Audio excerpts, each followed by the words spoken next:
Lay the right foundation at primary school. The sky is the limit. I don't say you should knock off where you come from, because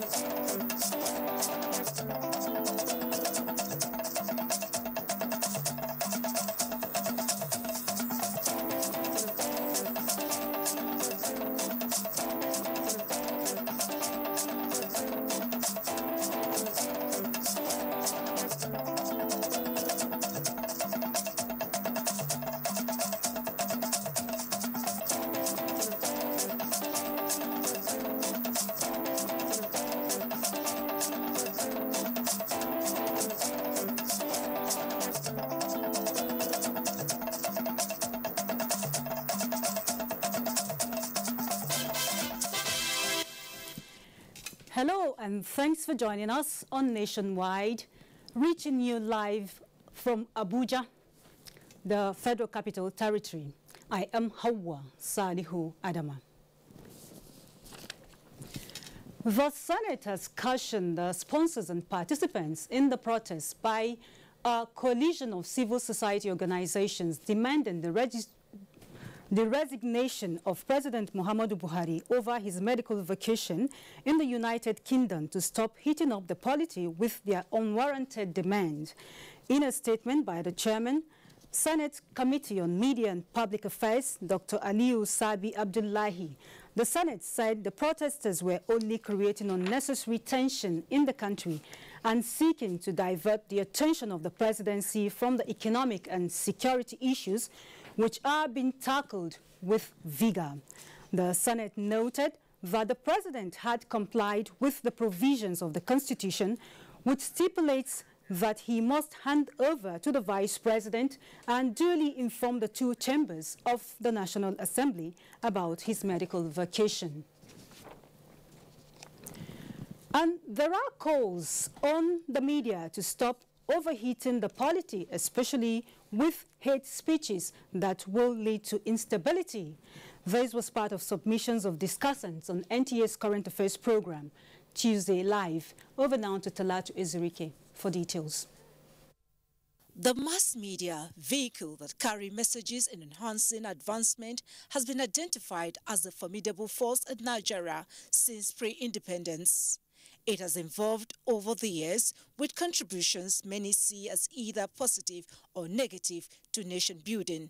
Top concerns are unethical practices, hate speech, inciting statement, fake news and propaganda. Analysts say the most guilty of them is the social media, as many bloggers have thrown caution to the wind. Be mindful of what we write on social media. It's really tearing us apart. We all must say no to hate speech, either on our radio and television stations, newspapers, the social media, on our phones. The way out, many believe, is for strict regulations and sanctions where necessary. One of the greatest problems we have in this country up to today is that word impunity. If you know you will do something, and you know very well nothing will come out of it, you are tempted to do it. 72% of our population was born after 1982. They were born up 12 years after the Nigerian Civil War. You hear people in drums of war because they don't know what war means. For others, the need to put professionalism above commercial interests and proper remuneration of media workers. Well, I feel bad when I graduate students who are employed by some of these people who pretend that they are proprietors of newspapers or radio or TV houses, but really they are rascals. Because if I work for you and you don't pay me, I'm sorry to use that word, what's the difference? And how many times have we tested such things in court? We should continue to enhance the values that make us respectable journalists. We should not continue to pander to the interests of people who want to destroy the society, even global forces that will want to destroy Nigeria.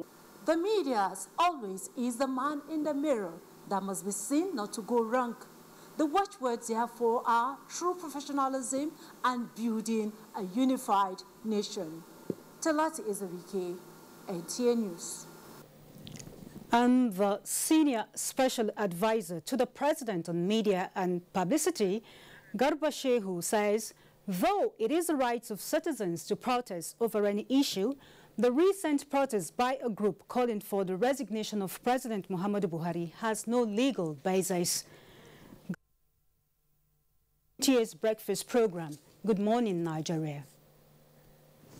To be done in circumstances such as this one, I am not aware that any president in the past in the country had voluntarily handed power to his deputy and gone on vacation. So I'm not sure it's all record. I am aware that I can report this to you, that I am aware that a former vice president on a visit to the acting president had said, I served the president for 6 years, and not once did he vacate the office to allow me to act on that particular occasion. And so therefore, I think that the president has, as I said, set a precedent. It's something that ought to be commended, appreciated, and carried forward as a practice. However, as I said, the opposition is there to project us as failures. If they say we are successful, then why do they seek to supplant us? A legal practitioner, Kayode Ajulo, said Nigerians need to be educated that there is no 90-day clause in Nigeria's constitution demanding the president to return. When the president will return, that is, I'm not the one saying this, that is Nigerian constitution. And we have in many institutions of government today that we have acting chairman, acting this that have been running. Nobody has raised the issue. Then why? I see this more as politics, which I believe it should be allowed. This is democracy. But my worry, as a lawyer, it is my duty to educate who this issue may lead to criminal liability. The guest said protests can only make meaning when the president breaches the constitution, as was the case during President Musa Yar'Adua. The Northern State Governors Forum has donated 360 million naira to the government and people of Borno with a resolve to work together to end terrorism and other calamities in the north and the country at large. Leader of the delegation and governor of Katsina State, Aminu Bello Masari, presented the donation to Governor Kashim Shettima at the government house during the forum's sympathy visit to the state. Mohammed Goni reports. The Northern States Governors Forum delegation comprised the governors of Adamawa, Muhammad Jibrila Bindao, Katsina State, Aminu Bello Masari, Kaduna State, Nasiru El Rufai, and Sokoto State, Aminu Waziri Tambuwal. Katsina State Governor Aminu Bello Masari said the delegation was in the state to condole the government and people of Borno over the recent attacks on citizens in the state, including civilians and military personnel, as well as abduction of people, adding that the NGF has totally condemned the terror activities of Boko Haram in the state and other parts of the country. To also assure the people of Borno State that the Forum of Northern State Governors Forum has decided that never will we fold our arms to see what will happen in North East happen again. Governor Kashim Shettima appreciated the NGO for its continued support to the government and the people of Borno, adding that what kept him strong even in the peak of the crisis is the encouragement from his colleagues. The governor stressed that the incessant Boko Haram attack in recent time is to send a signal across that they are still relevant and express optimism that the presidential directives will end the menace. He equally noted the state government's logistics support to the military and other security operatives, as well as steps taken to empower the people, and further thanked the federal government for its massive plan to reconstruct Borno. The delegation also visited Dalori camp, where the governor sympathized with the IDPs and assured of the NGO's support and the commitment of government to rebuild communities. In Maiduguri, Mahmoud Goni, NTA News. The United Nations Development Programme, UNDP, and other development partners say they are working towards an SDGs-based Marshall Plan for the Northeast, Niger Delta, and the Middle Belt. UN resident and humanitarian coordinator in Nigeria, Edward Cullen, said The SDG-based Marshall Plan will address poverty, governance, development and other deficits, hampering implementation of the 2030 agenda in Nigeria. He made this known at the 2017 SDGs National Voluntary Review in New York. Claire Adelabu Abdurazak completes the report. We will want to identify priority actions and also how to make the SDGs relevant for countries grappling with violent conflict. Ahunat's remarks resonate with Nigeria. The SDGs is estimated to cost trillions of naira to implement in 15 years under a stable economy. But as it turned out in 2015, economic recession and humanitarian crisis in the Northeast present unique challenges to achieving the SDG goals. However, at the National Voluntary Report presentation in New York, the Senior Special Assistant to the President on SDGs says Nigeria has clearly charted her path to 2030 agenda. Princess Adejoke Adefulire highlights progress in institutional and constitutional framework in advancing the SDGs so far. She says the first step was the setting up of a national social register for the poor and vulnerable households, which provides data for various government interventions. We also developed a homegrown school feeding. We are feeding the school children 1 meal a day. The Empower program, which was designed to create youth employment and life skill development program for the youth, is also ongoing. Princess Adejoke Adefulire says sub-national government have aligned their development plans to the SDGs. Despite these advances, Princess Adefulire says deficits exist in parts of the country affected by humanitarian crises and conflicts. In her concluding remarks, the UN moderator for the NVR commended Nigeria for enforcing integration of the UN's core vision of finding a nexus between development, humanitarian, and peace. In Abuja, Claire Adelabo Abdurazak, NT News. And the Economic Community of West African States, ECOWAS, says the security situation in northeast Nigeria requires holistic intervention considering the levels of devastation done to the region by Boko Haram insurgents. Representative of the President of the ECOWAS Commission, Florence Iheme, stated this while presenting 22,600 bags of assorted grains to Borno State government for onward delivery to internally displaced persons. Abubakar Mohammed Musa reports. The donation of foodstuff was in fulfillment of presentation of check of $1 million United States dollars to Borno State government by the President of ECOWAS Commission, Marcel de Souza, during his last visit to Maiduguri. Governor Kashim Shettima says the devastation done by insurgents in the state is enormous that requires holistic intervention and commended the Director General of NEMA for ensuring transparency in the distribution of relief materials in the Northeast.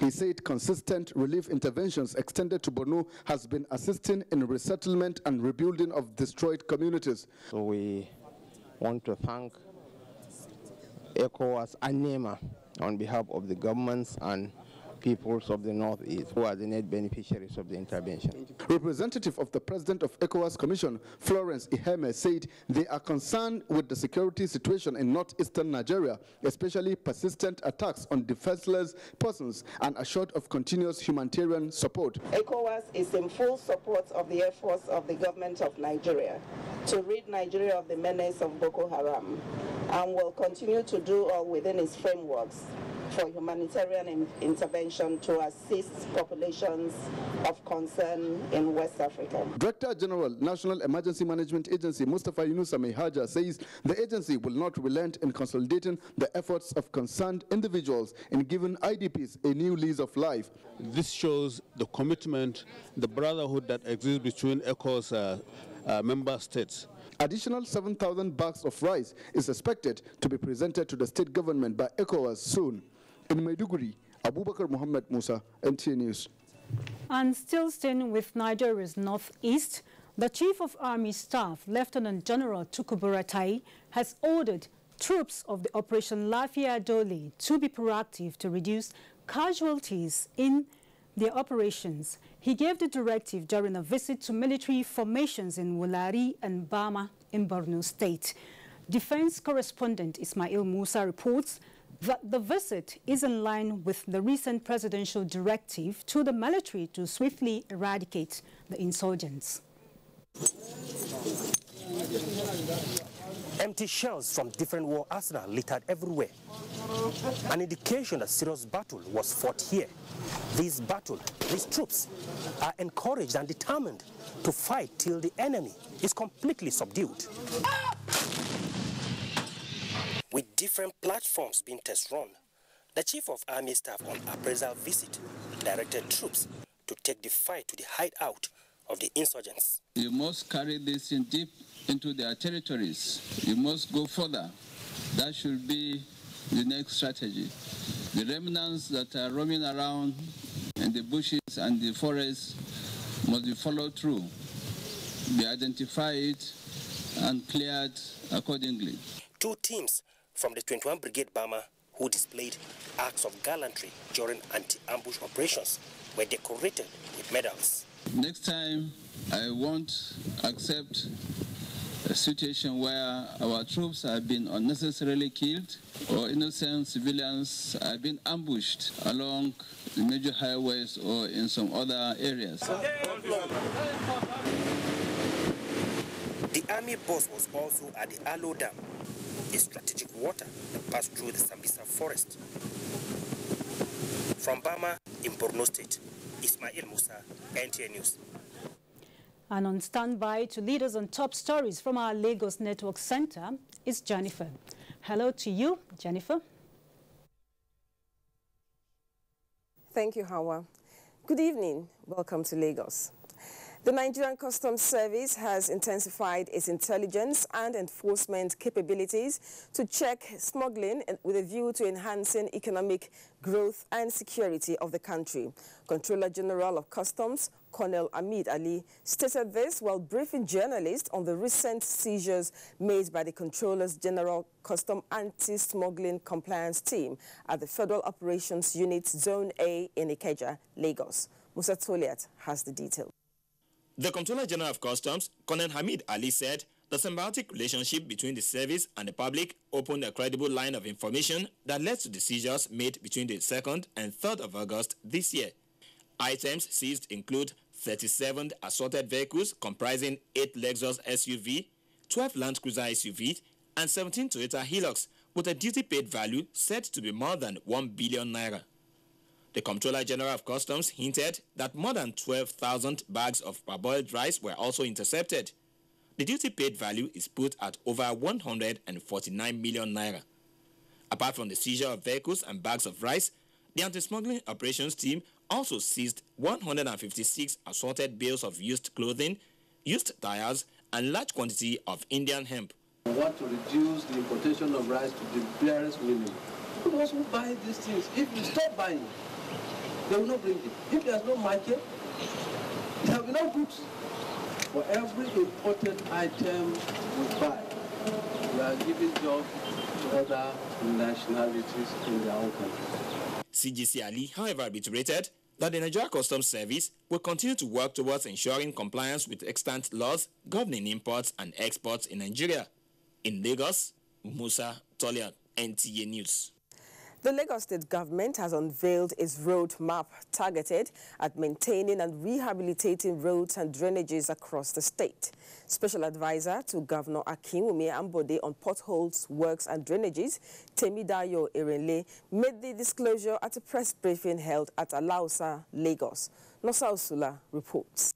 Who reeled out the roadmap to journalists said in the coming days, the state government, through the Public Works Corporation, would carry out rehabilitation works on 43 major link roads across the state, while other major highways and arterial roads found to be in bad state would be fixed. I want to assure you that immediately the rain subside, the Lagos State Public Works Corporation will embark on massive road maintenance and repair of all our major highways. Engineer Enrile also added that Governor Ambode had already repositioned the corporation to comprehensively address the issues relating to potholes and drainages in the states. In order to prevent reoccurrence as well as to curtail flood challenges in the state, dredging of primary channels and outfall, as well as cleaning of the secondary collector and tertiary drains were carried out. According to the state government, under the new comprehensive master plan, 169 primary channels have been identified, while all the recommendations in the plan are being implemented in phases. In Lagos, Nosa Osula, NTA News. The Southwest Zonal Executives of the People's Democratic Party, PDP, has commended the National Caretaker Committee of the party for its maturity since the Supreme Court's judgment. This attitude of the national leadership, they say, will facilitate the much-desired reconciliation in the party. The Southwest Zonal Chairman of PDP, Makonjola Ogundipe, made the commendation at a media briefing in Lagos after an emergency meeting of the Southwest leadership and stakeholders. Deji Idowu has the details. This meeting, the first expanded one since the July 12 Supreme Court judgment, attracted stakeholders from the 6 states in the Southwest geopolitical zone. PDP Southwest Chairman Makonjola Ogundipe says while steps being taken by the National Caretaker Committee on Reconciliation are commendable, certain individuals within the Southwest zone of the party, he says, are throwing spanners in the works, thereby frustrating ongoing efforts towards reconciliation. The reason the leadership in the zone wants the National Caretaker Committee to call them to order. Enough of this bickering. Let us work together. The court has said it all that Ogundipe is the chairman Southwest until further notice. Former National Secretary of the party says the forthcoming non-elective convention of the party should be a platform to further deepen the ongoing reconciliation efforts, urging party leaders across the country to embrace genuine forgiveness and change of hearts to put a final stop to any act of impunity in PDP. The Supreme Court sacked the leadership of our party and pronounced another leadership. We give full support to the new leadership. All we are saying is that PDP should be one, it should be inclusive. The zonal executives say they have set up committees to reach out to those who left the party to return. In Lagos, Dichido, NT News. Now those are the top stories at this hour from Lagos. Back to Hawa for more on Nationwide. Many thanks, Jennifer. And moving to other stories now, the Kano State House of Assembly has sworn in the member representing Kwara Garum Malam constituency under the ticket of the People's Democratic Party, PDP. This followed a ruling by the Supreme Court. Samira Hamisushira has the details. Aladi Idris Karfi of the All Progressive Congress Party, APC, filed a suit at a federal high court sitting in Kano, challenging the primary election of APC conducted on the 6th of December 2014 for the seat of the member representing Kwara Garum Malam at the Kano State House of Assembly. The federal high court gave a ruling that the election was inconclusive, hence the APC should go back and conduct another primary election within 2 weeks. Hayatu Musa Urawa Sallau, who was the incumbent member at the Kano State House of Assembly, filed a suit at the Court of Appeal at Kaduna, where it also gave the same ruling. Satisfied with the judgment, Hayatu Musa Urawa Sallau went to the Supreme Court, which also gave the same verdict, but however said the APC, according to the Electoral Act, has run statutorily out of time to present its candidate. Hence, the second runner-up should be sworn in at the Kano State House of Assembly. That the Speaker of Kano State House of Assembly or the Clerk of the House of Assembly, whichever is applicable, is hereby ordered to swear in the runner-up in the said election, on which INEC has issued certificate of return to represent the Kwara Garum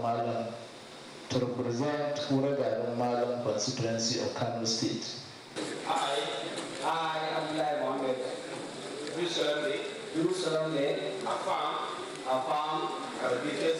will bear true allegiance to the Federal Republic of Nigeria. With this development, Abdullahi Muhammad Shurumawa is the only PDP legislator at the Kano State House of Assembly out of the 40 members of the APC who welcomed him amidst cheers. Some PDP stalwarts in the state held the judicial system in the country for encouraging democracy to thrive. From the Kano State House of Assembly, I am Samira Hamisushira, NTA News. And still staying with the legislature, for almost a decade, it was virtually abandoned. Even squatters made it their residence. That's the story of the Public Service Institute of Nigeria, Abuja. Towards redressing this anomaly, the House Committee on Public Service Matters has paid an oversight visit to the site. National Assembly correspondent Dennis Adegunloye reports that the story of the institute is set to change.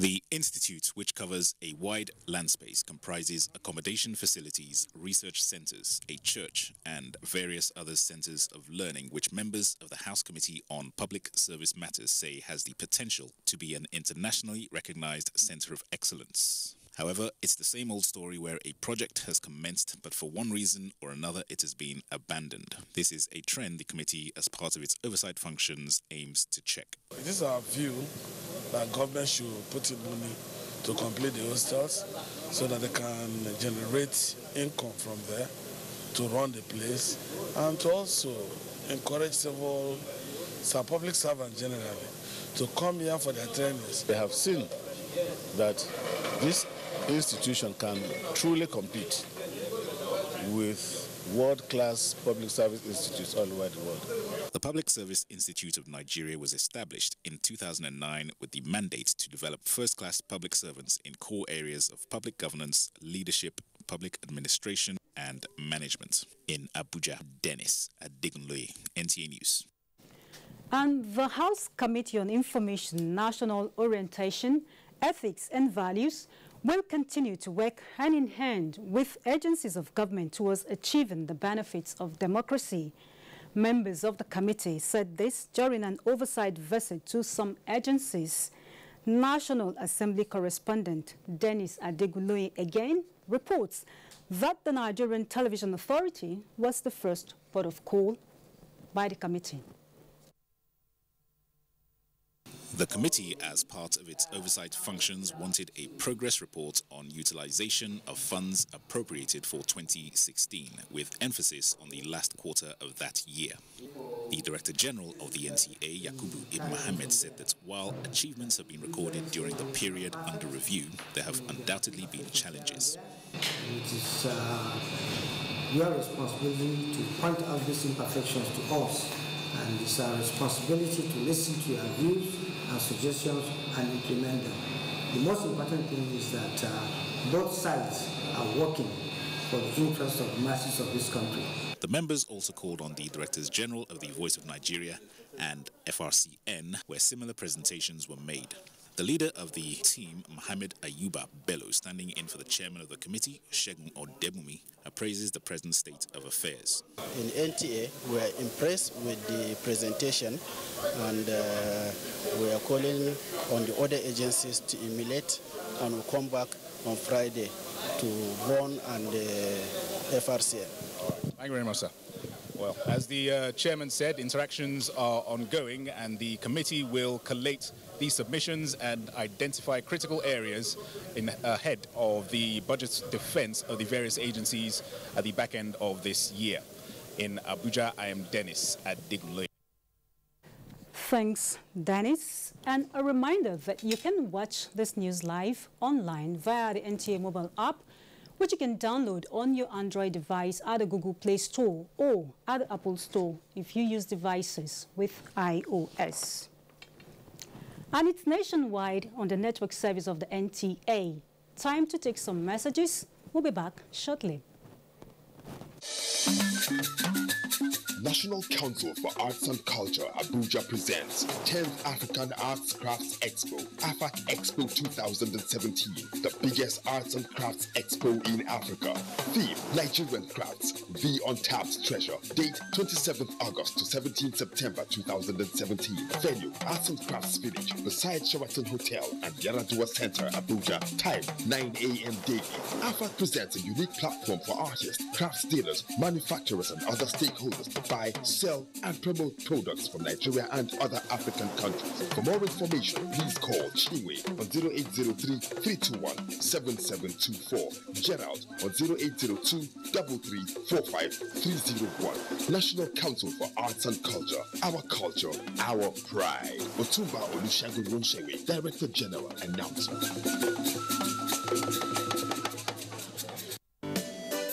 Now, you can hold that dream occasion without stress. Horizon Caterers will provide answers to all your catering questions. Exquisite hall designs, mouth-watering and nourishing local and continental cuisine, suitable for all types of ceremonies, including weddings, AGMs, business luncheon, cocktails. Name it, we can bring it. Our chefs and executive waiters give your guests that unforgettable experience in service. Our service covers all states of the Federation. Call us today to book your occasions. 0805-502-9637, 0803-450-9726, 0909-9708-111. Horizon Caterers. Experience catering beyond the horizon. This is to inform the public that the 2017 Federal Civil Service Week continues with Public Service Lecture, date Tuesday 8th August 2017, venue Ministry of Foreign Affairs, time 9 a.m. Interactive session on the head of the Civil Service of the Federation with Federal Civil Servants, venue Public Service Institute of Nigeria, Abuja, date Thursday 10th August 2017, time 9 a.m. Dinner and award night, creative and innovative writers book exhibition, date Friday 11th August 2017, venue Conference Hall, State House, Abuja, time 6:30 p.m. Winifred Oyo-Ita, head of the Civil Service of the Federation, announcer. This week, your rib-cracking comedy, Professor John Bull, takes a swipe at how we think we belong among the human race while others do not belong. Albinos, a hunchback, and everyone else in their category. Anywhere they enter, there's bad luck. Simply because they possess certain genetic differences from the majority. What do you want? I want to buy banana. Please go. Why we all feel pain, joy, and human blood flows in all of us. Granny Pepper went to your shop. It's a restaurant. Yeah. Any naming ceremony names you want to give to it, give to it. I does not care. Keep a date with Professor John Bull in this episode titled Not One of Us. So these people not give the work. They said the post is no longer vacant. Over and out. Brought to you by Glow. The largest data network. Glow Unlimited.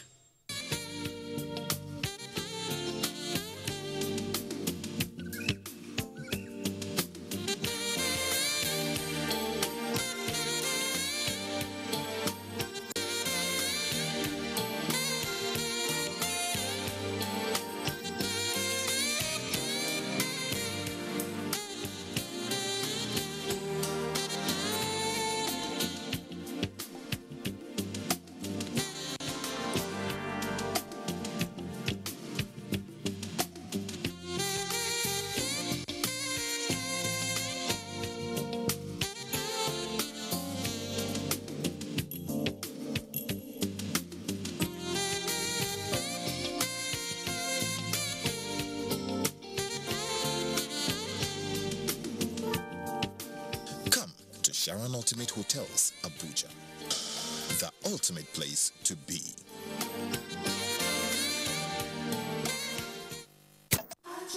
Get ready for the Diaspora Festival, Badagry, Lagos, as we welcome diasporans. Our ancestors walked through the door of no return. Now we walk through the door of return. And also to celebrate the cultural heritage of Nigeria. Theme, Voyage to Heritage, featuring a lot of exciting activities like the historic Door of Return ceremony, carnival procession, boat regatta, dark era procession, fishing competition, heritage site visits, international music concert, an international symposium themed African diaspora beyond the Atlantic, and lots more. Date, 23rd to 25th of August 2017. For sponsorship and more information, please call. Come and join the Voyage to Heritage. See you there.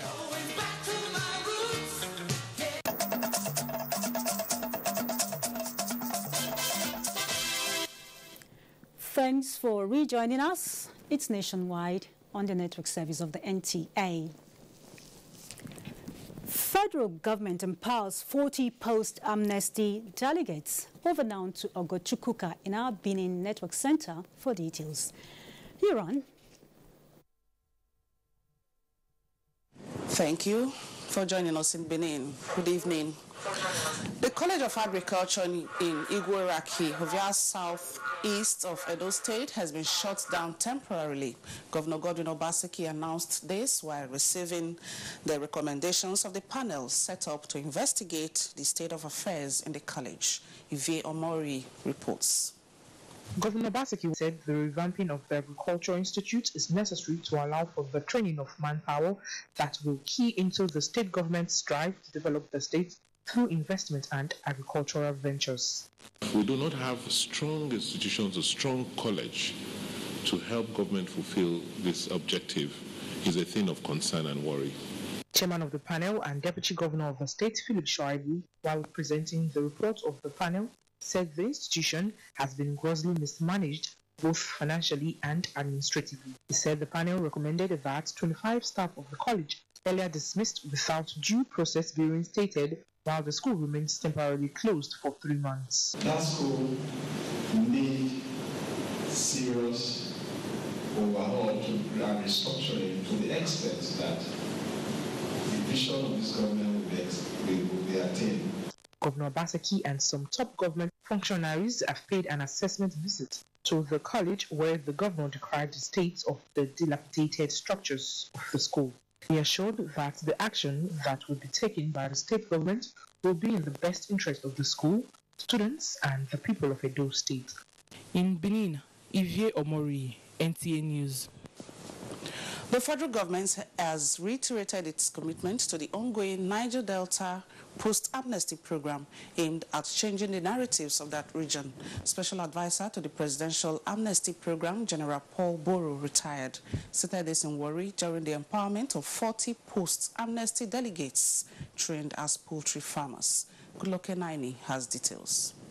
The Post-amnesty program, which is an offshoot of the amnesty granted agitating youths of the Niger Delta by the federal government, is to train and empower youths in that region to make them self-reliant.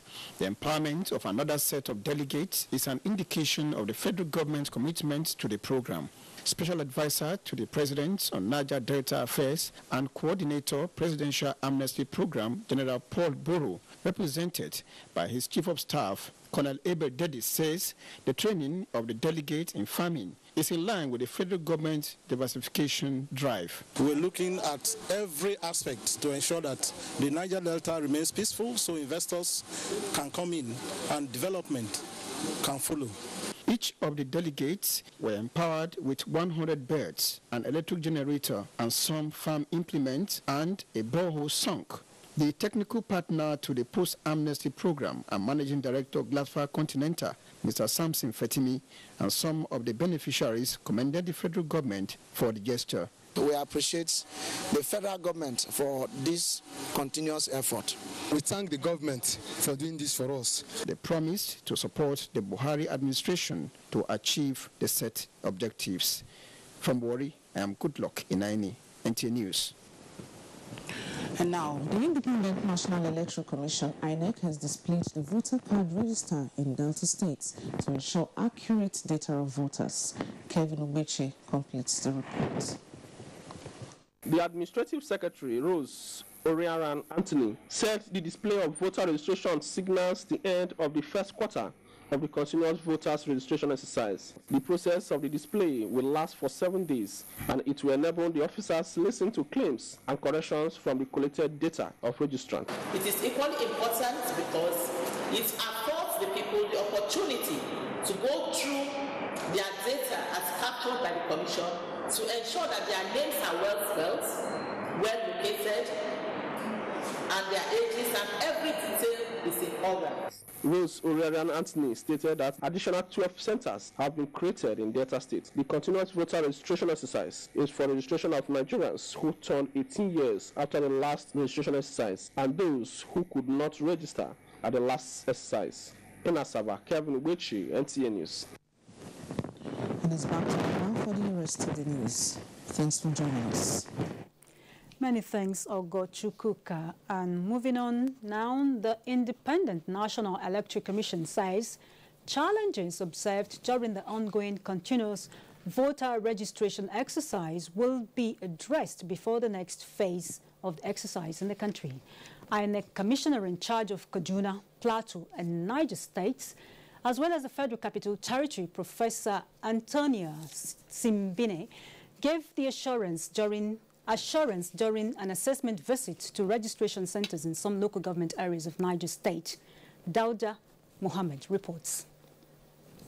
The ongoing continuous voter registration exercise, which is in its second phase, is an opportunity for citizens of the country that have attained 18 years after the last exercise, and for those that were unable to register or collect their permanent voter cards during the last exercise before the 2015 general elections to do so. The present phase of the registration exercise, which is ongoing in the 25 local government areas of Niger State, has been witnessing large turnout with some challenges. People are many and are using one computer. At least they're supposed to provide 2 or 3. By the time they are doing to me, generator is dying. That is the problem. During an assessment visit to some of the registration centers, INEC National Commissioner in charge of Kaduna, Plateau, Niger State and the FCT, Professor Antonia Simbine, while calling for more sensitization to create awareness on the importance of the exercise, expressed satisfaction with the turnout and organization put in place for the success of the registration. The usual challenges of the technical issues, these we're very familiar with, and we're doing our best to address them. A list of those registered during the first phase of the voter registration exercise are also on display to the public for their observation and correction where anomalies are observed. People should discard differences in terms of party, differences in terms of religion, differences in terms of tribe. The issue of having the right to vote does not put into consideration all those aspects. The second phase of the continuous voter registration exercise, which commenced on the 31st July, is expected to end in 3 months' time. In Mina, Dauda Mohammed, NTA News. Governor Umaru Tanko Al-Makura of Nasarawa State is seeking the establishment of a joint commission between the Federal Capital Territory Administration and its neighboring states for the development of satellite towns and communities. This is to ensure even development around the Abuja corridor. Joshua Ojito has more.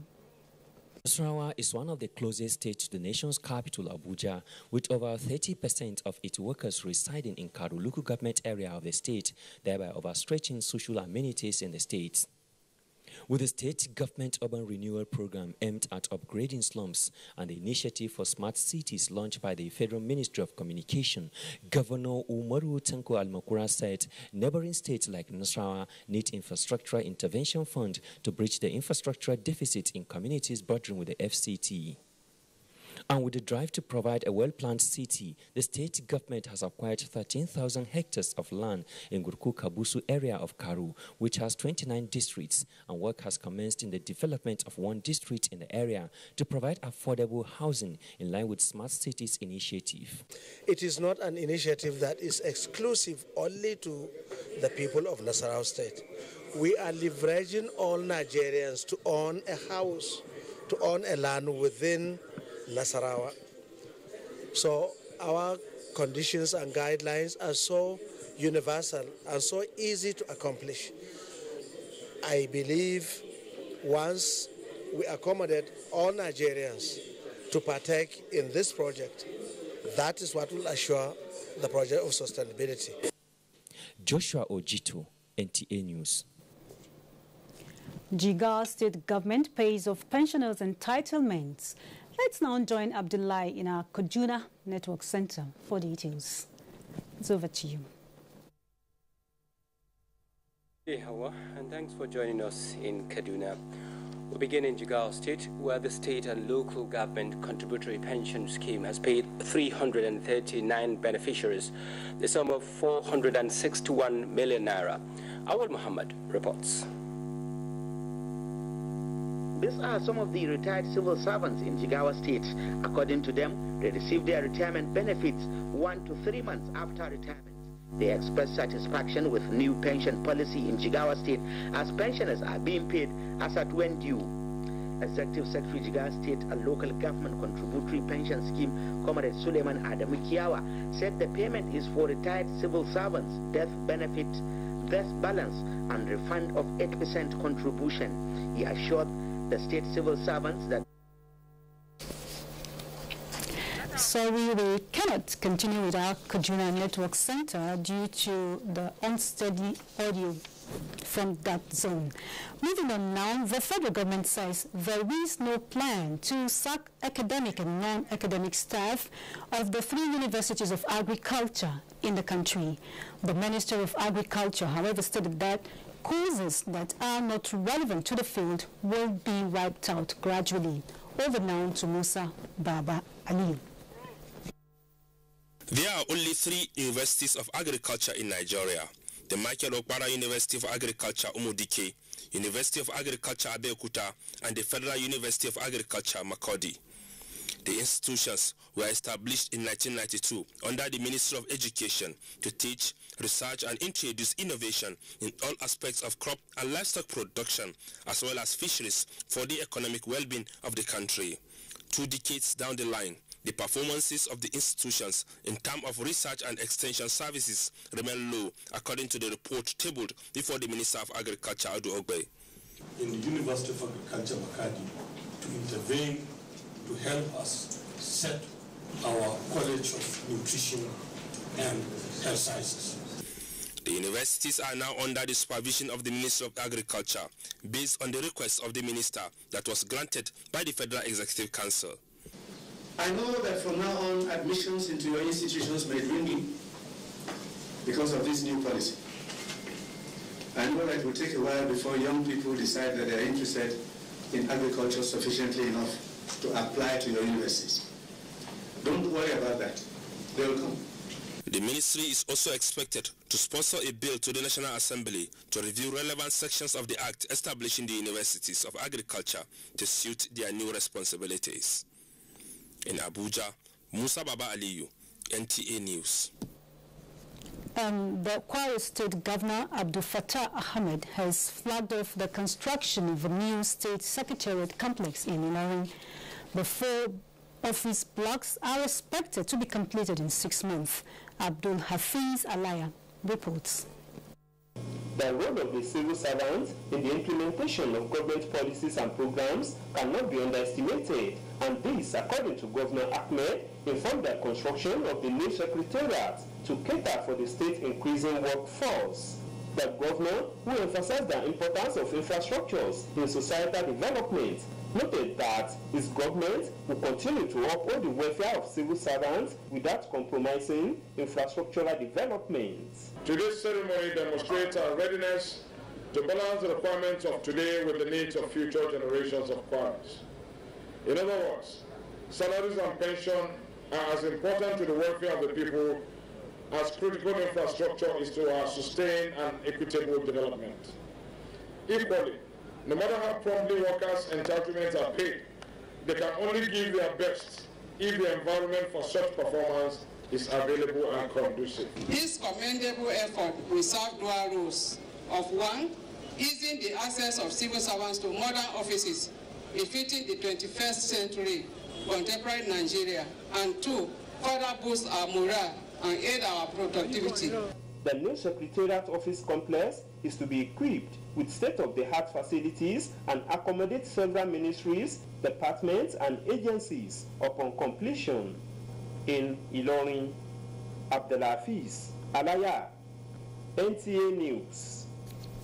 And up next is news across the globe with Obiageli Ugoke as our guide. We'll begin this segment with stories making the rounds in Africa.